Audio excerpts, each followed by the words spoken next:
Hi everyone, welcome to a new episode of Explore and Engage with Anam. President Joe Biden reportedly wants to address the issue of student loan debt.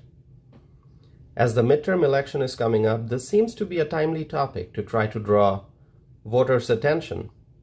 And it seems to me that there is a political objective that the Biden administration may be trying to accomplish. But I will keep the politics aside, and in this episode I'll discuss the core issues surrounding student loan debt in America. First of all, I have student loans, and so I can speak from my own experience. Secondly, I've talked to many students and their parents about the issue of student loan debt. And also, as a lifelong student of public policy, I pay attention to many policy issues in this country, including the discussion of student loan debt. So let's start with the big number. The total student loan debt in America is roughly $1.7 trillion. There have been many talks about the burden of student loans and what should be done about it. People are facing a massive burden of student loan debt and are having a really hard time keeping up with payments. When someone has a big student loan payment to make every month, that may prevent them from buying a home, buying a nice car, going on a vacation, or doing other things that are important in a person's life. There are endless stories about how people are struggling because of student loan debt. Now, over the years, there have been many talks about addressing this problem. And as far as I can remember, a lot of those conversations have been about student loan forgiveness. Now, forgiveness basically means cancellation of student loan debt. So right now, there are reports about President Joe Biden possibly giving an order for the Department of Education to cancel $10,000 in student loans per borrower, depending on their income. So anyone making less than $150,000 per year may be able to get $10,000 in student loans canceled. Now that's according to a news report. Nothing's confirmed yet, and to my knowledge, no order has been given yet. Now forgiveness can also depend on other criteria, such as a borrower's history of student loan payments or a career in public service. My question is, would student loan debt forgiveness address the core of the problem? Does a one-time student loan debt forgiveness address the overall issue of student loan debt? Student loan debt forgiveness obviously helps those who are being crushed under the burden of debt. But then there may be unintended consequences of such debt forgiveness, this one-time lump sum debt forgiveness. Now, at a time when we already have high inflation, student loan debt forgiveness of hundreds of billions of dollars may increase inflation further. How much? I don't know. But one thing I know for a fact is that it certainly will not help inflation cool down. As a student loan borrower, I certainly understand how much it would be helpful to not have this burden of debt. And I don't oppose loan forgiveness options when those options are administered through a proper established process rather than a one-time politically motivated executive order prior to a major election. As I said earlier, we have to address the core of the problem. Ordering a one-time forgiveness does not address the issue, which is, how do students get stuck with such massive loan burdens in the first place? Let's talk about an automobile loan. When you buy a new vehicle and you apply for a loan in the process, and when you're approved for the loan, you'll know how much your monthly payment will be. You will also likely know how much interest you will be paying over the course of the loan term. If you keep up with all the payments, you'll know over the course of, let's say, 60 months or 72 months, this is going to be the monthly payment. This will be the total interest over the life of the loan. And of course, if you pay off early, that might be different. And also, if you somehow extend the term of the loan, the total interest paid will likely be higher. As far as I can remember, when I applied for student loans, to the best of my knowledge, I don't recall receiving any information on how much interest I will end up paying over the entire term of the loan. No one came to me and said, hey, if you take out this loan of X number of dollars and start repaying after you graduate, then over the course of Y number of years, you'll end up paying Z number of dollars just in interest on the loan. Was someone supposed to tell me that? I don't know. I didn't even know how much my monthly payment will be for the amount of student loans that I was taking. Now, I do understand that total interest paid and monthly payments may vary depending on different repayment options. Income-based repayment plan, graduated repayment plan, extended repayment plan, and more. But perhaps there is a way to say that, okay, student, here's a standard repayment plan and this is your interest rate. And if you graduate in May of 2023 and start making payments on such and such month and make the exact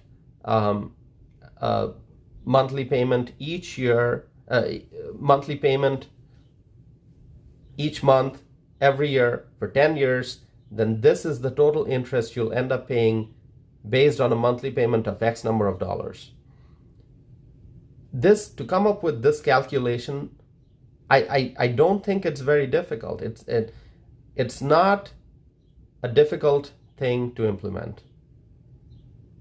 This information, giving students this information, this is how much you're going to end up paying altogether.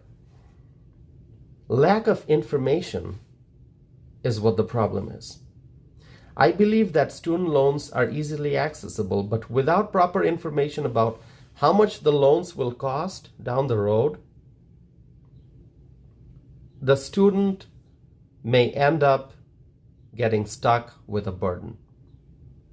And that's what's happening. A student wants to go to college and get loans to pay for tuition. That's okay.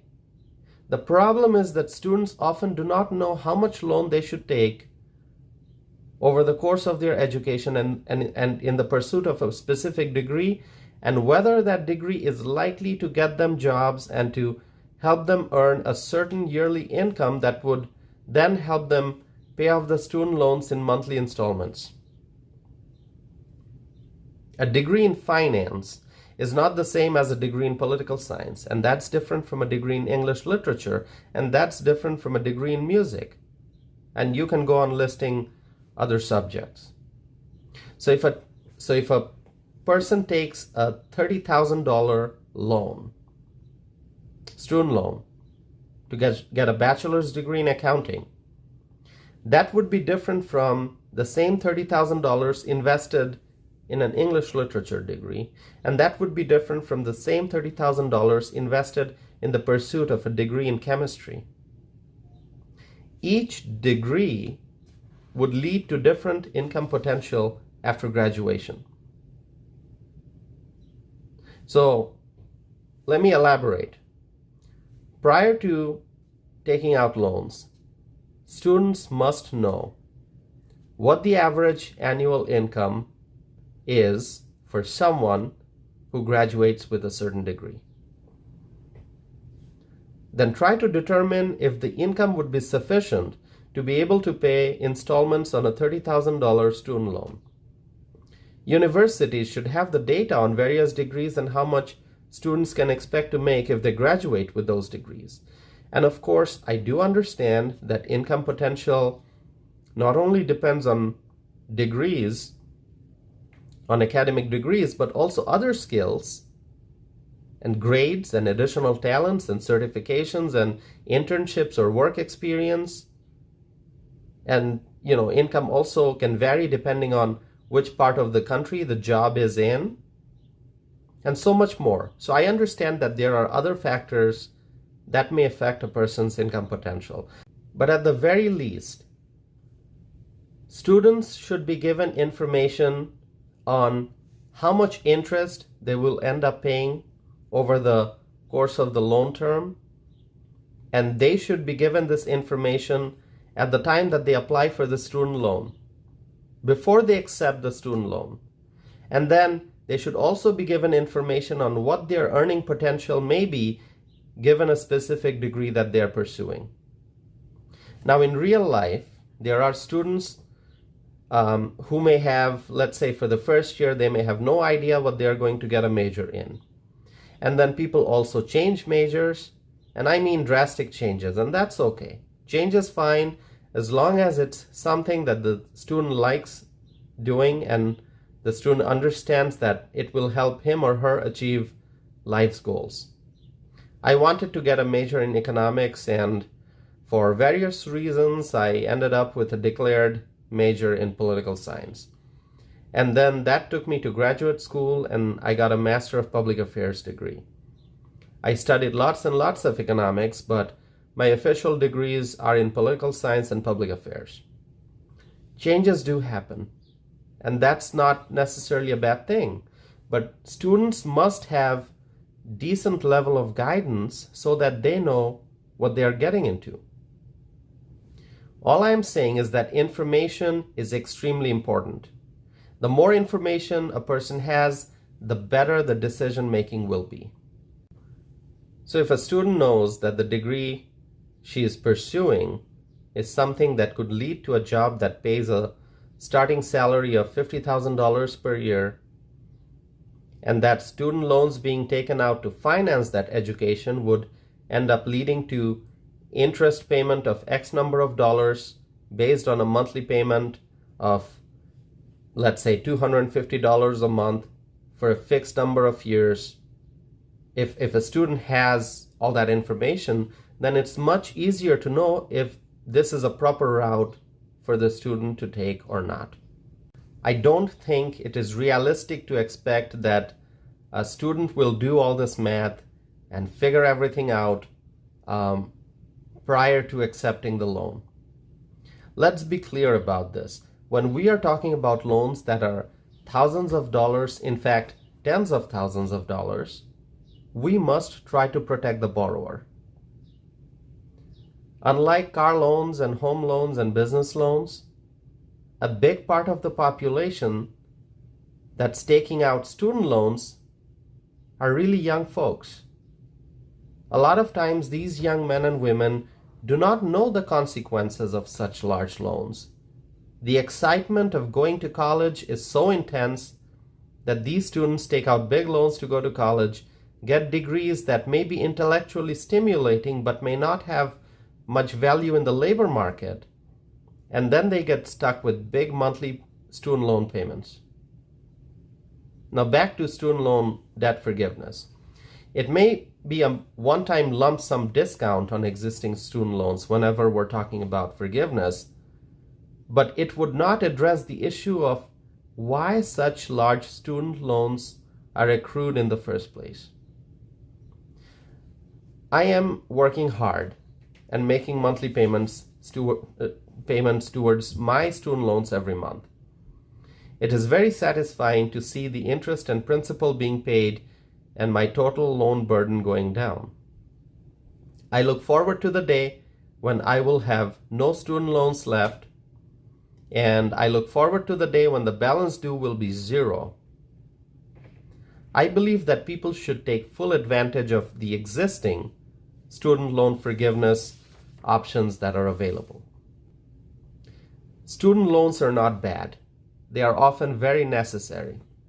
A loan can make a difference between whether a young man or woman is able to pursue a nice college degree or not. But once again, my main point is students must be given full information about the impact of the loans at the time that they apply for the loans. More transparency, more information. That's my whole point. Help ensure that students are making informed decisions. That way there will be less need for loan forgiveness. And that way politicians prior to an election will have less power to try to sway young folks by tempting them with student loan debt forgiveness. That's my message for this episode. As always, I welcome your thoughts and comments, so connect with me. Let me know what you think. Share with me your thoughts. I look forward to hearing from you, and I hope to be back again with another episode of Explore and Engage with Anam.